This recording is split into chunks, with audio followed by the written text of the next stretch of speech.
দুনিয়ার ব্যামাক মানুষ আইলো গেল, তুমি তো আর আইলা না। আমি তো বন পুরা হরিণের লাহান এক বুক আগুন লইয়া তোমার পন্থ চায়া বইয়া আছি। তুমি আইলে তোমার মুখখানা দেখা আমার বুকখানা জুড়াইতাম। তোমারে না দেখা যদি আমি মইরা যাই, তাইলে আমার কইলজা তো মাটির সঙ্গে মিশবো না। আমি মরার একদিন আগে হইলো তুমি আমারে আইয়া একটু দেখা যাইও। আমি তোমার লাইগা মেলা দিন ধরে না খাইয়া বইয়া আছি। ডাক্তার সাহেব আসেন, ডাক্তার সাহেব দেখেন আমার মাইয়াটা একদম কি অবস্থা হয়ে গেছে, দেখেন না ডাক্তার সাহেব। ডাক্তার সাহেব দাঁড়ান।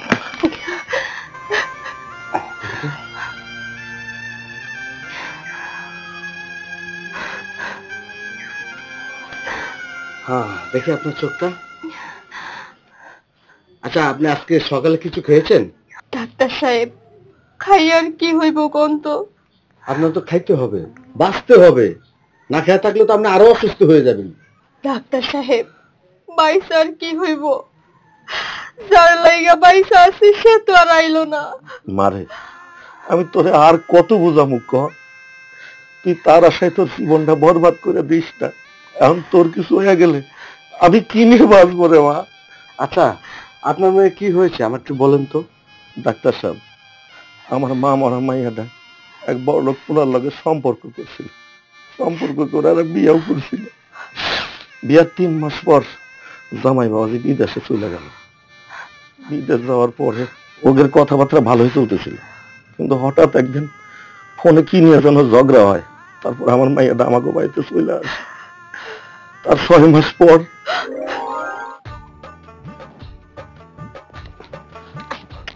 আপু আরে নিচে নাম। আরে কি হইছে? আরে বাবা নিচে নাম না, খুশি সংবাদ আছে। কি খুশি সংবাদ রে? আরে তুই কি কিছু জানিস না? আমি কি জানমু? আরে দুলাভাই আসছে। কি কস? তোর দুলাভাই আইছে? হ্যাঁ কেন তুই কি জানিস না যে দুলাভাই আসবে? আমি জানমু কেমনে? হেই তোর দুলাভাইর লগে 6 মাস আগে ঝগড়া করছি, ঝগড়া করণের পরে যাইয়া পড়ছি, তারপরে তো ওর লগে কোনো কথাই হয় নাই। আচ্ছা এখন এত কথা বাদ দে, তুই আমাকে আগে এইটা বল, তুই কি এখন দুলাভাইকে দেখতে যাবি না? জামু মানে অহনেই জামু। হন কতদিন পর তোর দুলাভাই দেশে আইছে, ওর জন্য আমি চাতক পাখির মতো হইয়াছিলাম, ওর অপেক্ষায় ছিলাম। আজকে ওরে দেখমু, আমার মনে হইতাছে ও আমার লেগা অনেক কষ্ট করছে। আজকে দেখবি তোর দুলাভাই আমারে দেখলে অনেক খুশি হইব। সবই তো বুঝলাম আপু, একটা কথা, তোদের এই মান অভিমান দেখিস আবার ক্ষোভে যেন পরিণত না হয়, বুঝছিস? আরে না, কিচ্ছু হইব না। তোর দুলাভাইও আমারে মেলা ভালোবাসে, বুঝছস? আজ গো তুই আমারে অনেক ভালো একটা খুশির খবর দিছস। আমি ফিরে আইয়া তোরে আমি কবুতরের মাংস ঝাল ঝাল কইরা ভুনা কইরা খাওয়ামু, বুঝছস? আমি গেলাম রে। আচ্ছা ঠিক আছে, সাবধানে যাইস। পাগলি বই না আমার। মা কি রে, তোরা কোথাও যাচ্ছিস? মা হঠাৎ করে তোমার বৌমা বায়না ধরলো ঘুরতে যাবে, তাই ভাবলাম ওকে নিয়ে কয়েকদিনের জন্য ঢাকার বাইরে ঘুরে আসি। যা বাবা, ঘুরে আয়, কিন্তু একটা কথা মনে রাখিস, যেখানেই যাস না কেন কক্সবাজারের দিকে কিন্তু যাবি না। কেন মা? শুনলাম ওখানে নাকি মেয়েরা অপহরণ হচ্ছে। মা আপনি এই ব্যাপারে একদম টেনশন করিয়েন না। আপনি তো জানেন আমার সব আত্মীয় স্বজন কক্সবাজারে, আমার একটা ভাই তো ওখানকার মেয়র। ঠিক আছে বৌমা, তবে একটা কথা বলি, আজ কিন্তু তোমাকে অনেক সুন্দর লাগছে। সূর্য, তুই কিন্তু বৌমাকে চোখে চোখে রাখবি, একদম হাতছাড়া করবি না। ঠিক আছে মা, তুমি বলেছো আর ওকে আমি ভালোবেসে বিয়ে করেছি, ওকে তো কিছু রাখতেই হবে তাই না? ওখানে পৌঁছে আমাকে কিন্তু ফোন করে জানাবি। আচ্ছা ঠিক আছে, আর বাসায় সাবধানে থেকো, টাইম মতো খাওয়া দাওয়া করো, আর ওষুধ খেয়ে নেই কিন্তু। মা আমাদের জন্য দোয়া করিয়েন। ঠিক আছে মা, যাও।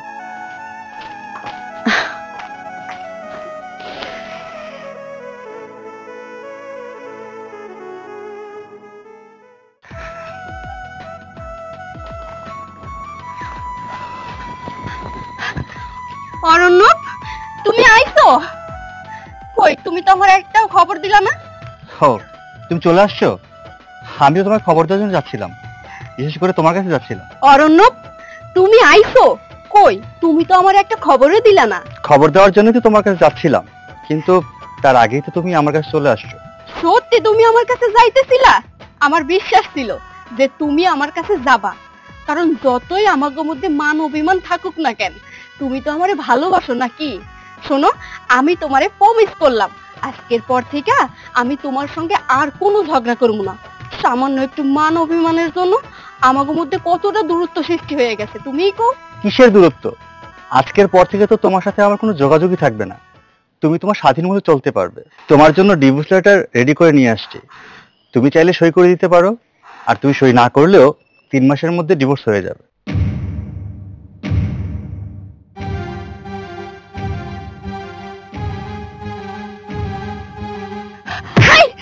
তুমি এটা কি কইতাছো? আমি তোমার সাথে থাকবো কেমনে? তুমি আমার ডিভোর্স দেবা মানে এটা তুমি কি কইতাছো?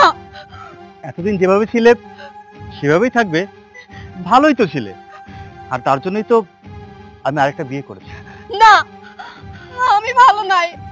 আমি তো ভালো ছিলাম না। আমি তো তোমারে সারা প্রত্যেকটা দিন প্রত্যেকটা রাত অনেক কষ্ট করছি। তোমার সঙ্গে যোগাযোগ ছিল না বইলা আমি তোমারে কোনো কিছুই কইতে পারি নাই। তাই তুমি ভাইবা নিছো আমি অনেক সুখে আছি, আর এই জন্য তুমি আরেকটা মাইয়ারে বিয়ে করছো। কেমনে পারলা এমন একটা পাঠানের মতো কাম করতে? আমার কথা কি একটা বারো তোমার মনে পড়ে নাই? দেখো, এখন আর এত ইমোশনাল কথা বলে কোনো লাভ নেই। আমি ঈশিতাকে বিয়ে করেছি, আমার বর্তমান স্ত্রী ঈশিতা, আর ওকে নিয়ে আমি বেশ সুখী আছি। তুমি যদি আমার ভালো চিন্তা করতে, আমার ভালো চাইতে, তাহলে তো আমার সংসারেই থাকতে, আমাকে ছেড়ে চলে যেতে না। আমি চলে গেছি ঠিক আছে, আমি তোমারে ফোন দেই নাই এইটাও ঠিক আছে, কিন্তু বিশ্বাস করো আমি তোমারে কখনো ভুলি নাই। একটা মুহূর্তের জন্য আমি তোমারে ভুলি নাই। তোমার স্মৃতি আমার বুকের মধ্যে আগলাইয়া রাখছি, প্রত্যেকটা মুহূর্তে মনে করছি। কিন্তু তুমি তুমি এটা কি করলা? তুমি ভাইবা নিলা যে আমি তোমারে ভুইলা গেছি। আরে আমি তোমারে পাগলের মতো ভালোবাসি, আর আমি তোমারে ভুইলা যাবো এইটা কখনো সম্ভব? তুমি কও। আর আমি তো যাইতে চাই নাই, আমি যাইতে বাধ্য হইছিলাম। দেখো অরণ্যব, আমি এটা মানতে পারবো না। তুমি আমারে কও তুমি মজা করতেছো আমার লগে? হ্যাঁ, তুমি মিথ্যা কইতাছো। তুমি এই মায়ের বিয়া করো নাই, তুমি আমারে কও। দেখো, এখন আর এসব বলে কোনো লাভ নেই। বললাম তো, ও আমার স্ত্রী, আর ঈশিতাকে আমি বিয়ে করেছি, আর আমরা হানিমুনে যাচ্ছি আজকে। অর্ণব, এর সাথে এখানে কথা বলে আমাদের সময় নষ্ট করার কি দরকার? এর সাথে কথা না বলে চলো আমরা চলে যাই, আমাদের তো লেট হয়ে যাচ্ছে। হ্যাঁ, এই নাও তোমার ডিভোর্স লেটার, এটাতে আমি সাইন করে দিয়েছি। তুমি ইচ্ছে হলে সাইন করে দিও, আর সাইন না করলেও 3 মাসের মধ্যে অটোমেটিক ডিভোর্স হয়ে যাবে।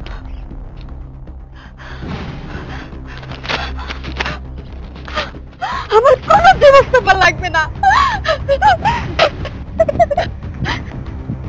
যখন বোঝার সময় ছিল তখন বুঝে নাই, সময় ফুরিয়ে গেলে এখন বুঝে লাভ কি? আর বাদ দাও তো, ওকে নিয়ে পড়ে থেকে কোনো লাভ নেই। এখন তো আমাদের এনজয় করার সময়। চলো।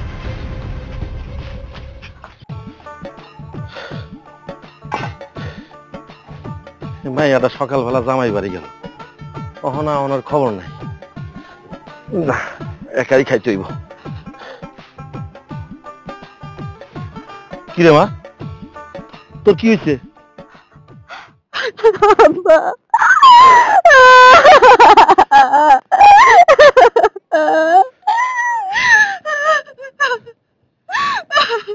কিরে মা, কান্তাছিস কে? তুই না জামাই বাড়িতে গেছিলি? আব্বা, আমি ওই বাড়িতে যাইয়া দেখি অরণ্য পারাকটা বিয়ে করছে, আর আমারে ডিভোর্স দিছে। আমি তো ওই ডিভোর্সের কাগজ ছিঁড়া ফেলাইছি। মারে, তুই মনে কর তোর জীবনে অনেক বড় একটা অ্যাক্সিডেন্ট হয়েছে। অ্যাক্সিডেন্টের কথা কইতাছ আব্বা? তাইলে ওই অ্যাক্সিডেন্টে আমার একটা হাত চইলা যাইতো, নয়তো বা আমার একটা পা যাইতো, নয়তো বা হাত পা দুইটাই চইলা যাইতো। কিন্তু এখন তো আমার কই জায়গাটা গেছে আব্বা। এই কইজাটা আমি কেমনে জোড়া লাগাবো? কইজা জোড়া লাগানোর কি কোনো ওষুধ আছে গো? আমি তো ওরে ছেড়ে বাঁচবো না আব্বা। মারে, তোর নিজের দোষে তুই নিজেই দোষী। তুই কেন শ্বশুর বাড়ি থেকে আয়া পড়লি? তুই যদি ওই বাড়িতে থাকতি তাহলে জামাই তো আর একটা বিয়ে করতে পারতো না রে মা।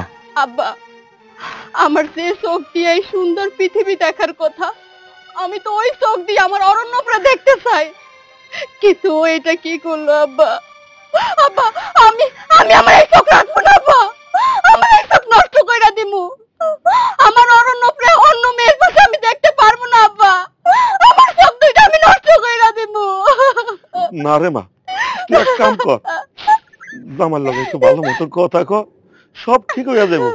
ওই কথাই আছে না, যে সাপে সবল দেয় সে সাপে বিষ নামায়।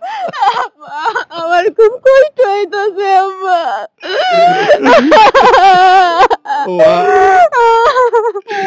তোর আল্লাহ আছে, আল্লাহ তোর দেখবো রে মা।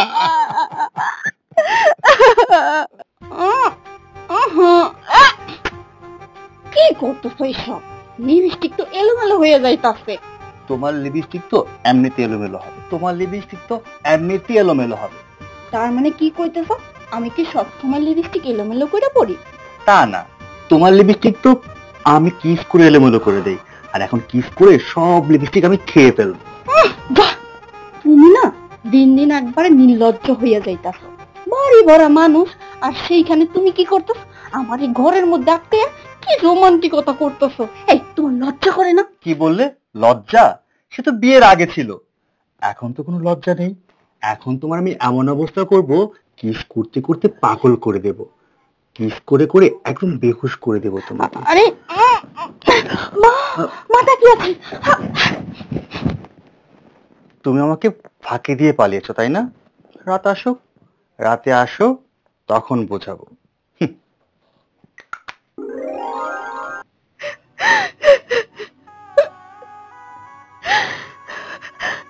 অরণ্যব, আমাকে সেই সোনালী দিনগুলা কি আর আইব না? আমি কি তোমারে আর পাবো না? তোমারে ছাড়া থাকতে তোমার খুব কষ্ট হইতেছে।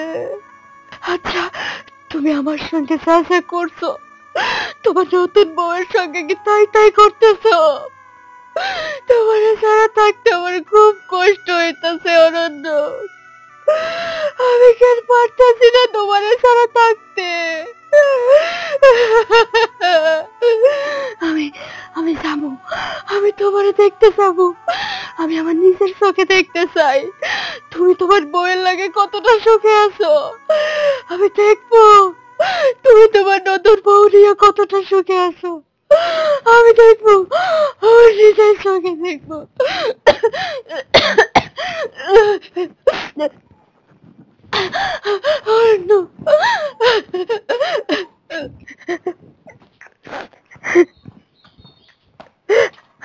মা, কি হয়েছে?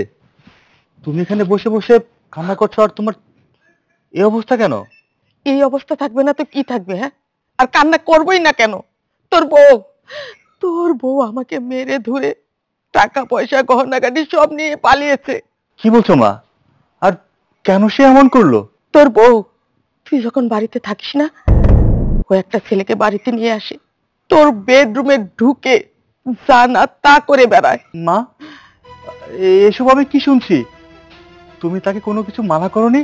বৌমা আমার কথা শুনতো না, আমাকে ধমক দিত, আমার গায়ে পর্যন্ত হাত তুলতো। আজকে এই গহনাগাটি নিয়ে ওই ছেলেটার সাথে পালিয়ে গেছে। ওরা পালানোর সময় আমি যখন বাধা দিতে গেলাম, তখন আমাকে মেরে এই হাল করেছে। মা, তুমি কি ওই ছেলেটাকে চেনো? না বাবা, আমি ওই ছেলেকে চিনি না। ঠিক আছে মা, তুমি তাহলে থাকো, আমি দেখি ওরা কোথায় যেতে পারে।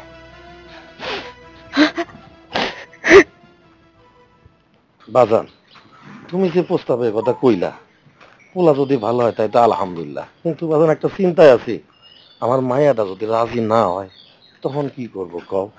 কাকা, যেমনই হোক ওরা রাজি করাইতে হইব। দেখতেছেন মায়েরা দিন দিন চোখের সামনে কেমনে শেষ হয়ে যাইতেছে। ও আমার রক্তের বোন না হোক, আমার তো বোন, আমার খুব খারাপ লাগতেছে। ছেলেটা খুব ভালো। এ মা, কি রে মা, তুই কই গেছিলি? আমি অরণ্যকে দেখতে যাইতাছি। তোরে আমি কইছি না তুই ওই বাড়ির দিকে তুই কোনো সময় যাইবি না? বারবার নিষেধ করার সত্ত্বেও কেন তুই ওই বাড়ির দিকে যাস?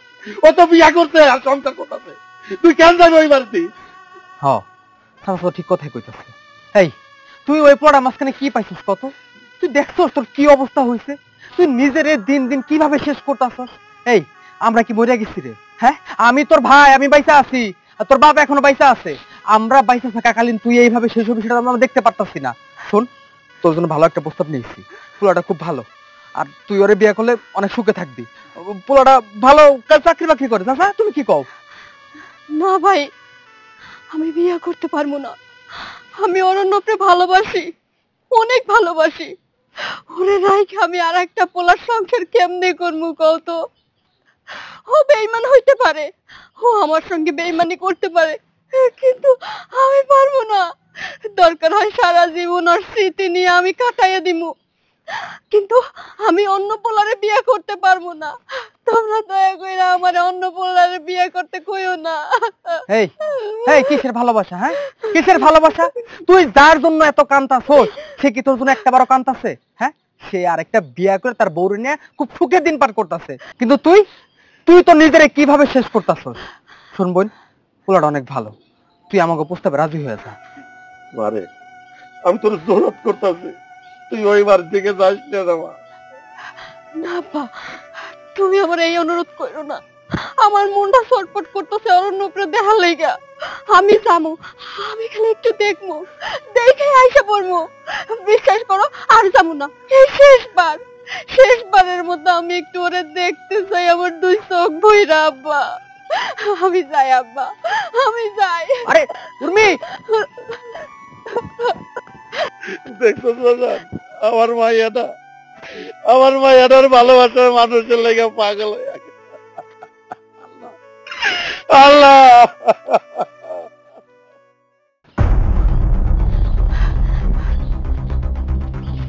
অরণ্যব, অরণ্যব, আমি তো তোমার কাছেই যাইতেছিলাম, আমার লগে একটু কথা কবা?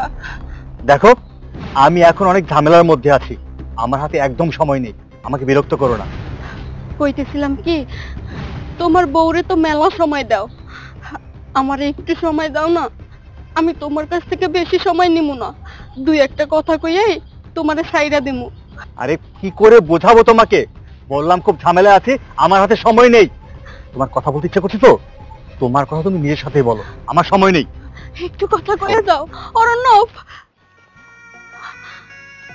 এতটা তুমি বদলা গেলা, আমার লগে একটু কথা কইবা, তুমি সেইটা পারতেছো না। আমারে এখন তোমার বিষের মতো লাগতেছে, কিন্তু আমার পরানটা তো তোমার সঙ্গে একটু কথা কাউনে লেগে ছটফট করতেছে। একটু সময় দিলে কি এমন হইতো কও তো?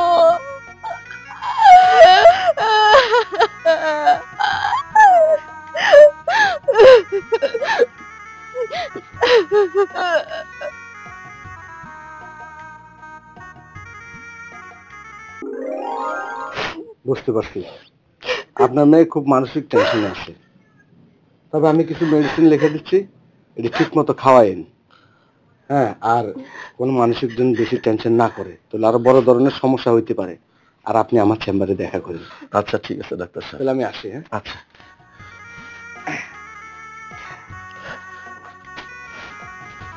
মারে, তোরে কইতাছি তুই এত ভেঙে পড়িস না, কপালে লিখন তুই তার খন্ডাইতে পারবি না। তুই নিজের শক্ত কর রে মা, শক্ত কর। আব্বা, আমার কপালটা কেন এত খারাপ হইলো কত? এটা তো আমি চাইছিলাম না।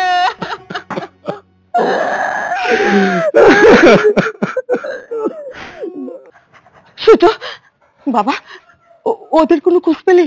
হ্যাঁ মা, পেয়েছি। ঈশিতা যে ছেলের সাথে পালিয়েছে ওই ছেলের বাড়ি নাকি বিক্রমপুর। ওরা আগে থেকে সম্পর্কে ছিল, আর ও আমাকে ডিভোর্স দিয়ে ওই ছেলেকে বিয়ে করবে বলে পালিয়েছে। বাবা, এটা কি হয়ে গেল? তোর সাজানো গোছানো সংসারটা নষ্ট হয়ে গেল। মা, আমি এতদিন একটা নষ্টা মেয়ের সাথে সংসার করেছি, আমি এক মুহূর্তের জন্য বুঝতেও পারিনি। অথচ ওই রিনা মেয়েটা আমার সংসারে টিকে থাকার জন্য কতই না কাকতি মিনতি করেছিল, কত হাতে পায়ে ধরেছিল। ওকে আমরা দূর দূর করে তাড়িয়ে দিয়েছি, কত অপমান করেছি। বাবা, তুই এক কাজ কর, তুই রিনা মেয়েটাকে আবার আমার বাড়িতে ফিরিয়ে আনার ব্যবস্থা কর। আসলে রিনা মেয়েটা খুব ভালো ছিল। না মা, আমি পারবো না। আমি কোন মুখ নিয়ে ওর সামনে যাবো মা? আমি যেভাবে ওকে অপমান করেছি, অপদস্থ করেছি, আমি আমার এই কলঙ্কিত মুখ নিয়ে ওর সামনে দাঁড়াতেই পারবো না। বাবারে, আমরা তামা খুঁজতে যে হীরার টুকরা হারিয়ে ফেলেছি।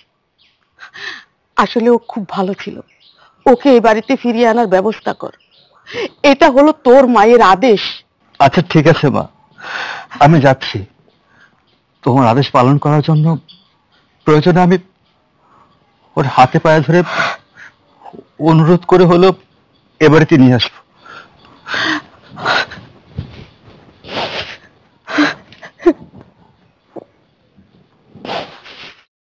মারে, তুই আমারে চাই না কেন চইলা গেলি?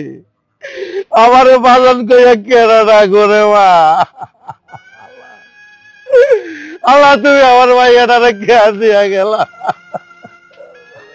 বাবা, রিনার কি হয়েছে? আমার ভাইয়াটা দুনিয়া চাইনা চইলা গেছে। বাবা, আপনি কি হয়ে জানো বাজান? আমার ভাইয়াটা তোমার লগে দেখা করার লাগে পাগলের মতো তোমার বাড়িতে গেছে। তুমি আমার ভাইয়াটার লগে দেখা করো। আমার ভাইয়াটার সাথে একটু কথা কই না। বাবা, আমি অনেক বড় পাষাণ, অনেক নিষ্ঠুর। আমি তাই বলে এত নিষ্ঠুর একটা মানুষ কেমনে? আরে আমার বোনটা আপনারে ভালোবাসতো, না হয় আমার বোনটা একটু ভুলই করছিল, কিন্তু তার জন্য আমার বোন তো এই ভুলের মাসুল কম দেয় নাই। আপনার বাড়িতে দিনের পর দিন দৌড়ায় দৌড়ায় গেছে শুধুমাত্র আপনার একটা বার দেখার জন্য। আর আপনি আমার বোনটার সাথে কুকুরের মতো আচরণ করে বাড়ির থেকে বাইক করে দিচ্ছেন কেন দুলা ভাই? আমার বোনটা তো আপনার একটু ভালোই বাসছিল, একটু ভালোবাসা চাইছিল, আপনার সাথে সারা জীবন থাকতে চাইছিল, সংসার করতে চাইছিল। আর আজকে আমার বোনটা এই দুনিয়া ছেড়ে চলে গেল। এর জন্য দায়ী কে? এর জন্য দায়ী একমাত্র আপনি। আমার বোনটা মরার আগ পর্যন্ত শুধু অর্ণব অর্ণব অর্ণব করছে। বাবা, আমার মাইয়াটা মইরা যাওয়ার আগে একটা উপহার দেয়া গেছিল। এই নাও উপহারটা নাও।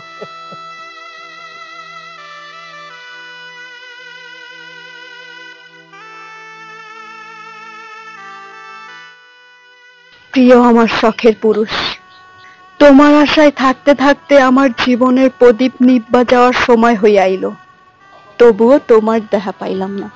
আমি মইরা যাওয়ার পরে তুমি যদি খবর পাও, আমার লাশটা একটু ভালো কইরা খেয়াল কইরা দেখো। তুমি দেখবা আমার চোখে মুখে শুধু তোমারই নাম। তোমারে পাইবার লাইগা আমি বেমার জায়গায় গেছিলাম, বন জঙ্গল কত ঘুরলাম, কিন্তু তোমার দেখা পাইলাম না। তোমারে গাঙ্গে পাইলো, ফুলে পাইলো, পথের ধুলায়ও পাইলো, আসমানের বৃষ্টি পাইছে, সমুদ্রের জলেও পাইছে, কবিতার ছন্দেও কিন্তু পাইলো, গানের সুরে পাইলো, কত চেনা অচেনা মানুষও পাইলো, কিন্তু আমি অভাগী, তোমারে পাইলাম না। আমি আল্লাহর কাছে গিয়ে তোমারে চাইমু, হাসরের ময়দানে গিয়ে যেন তোমার সঙ্গে আমার দেখা হয়।